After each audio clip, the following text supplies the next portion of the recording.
This continuous jewelry casting machine is specifically designed for producing metal tubes, plates, and rods. Place the metal material into the crucible. Set the heating temperature and begin heating. Close the machine lid and add protective gas.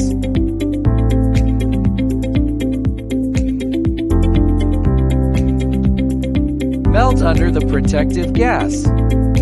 After the melting temperature reaches the set temperature, then start casting. During the drawing process, the drawing speed can be adjusted based on the actual conditions. The cooling water spray device can be turned on after the drawing operation is successfully started. It can ensure rapid and even solidification off molten metal, resulting in a high-quality surface finish.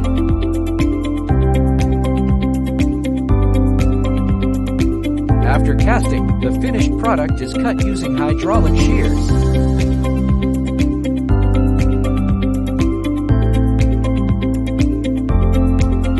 The cast silver plates have high density and a bright, smooth surface.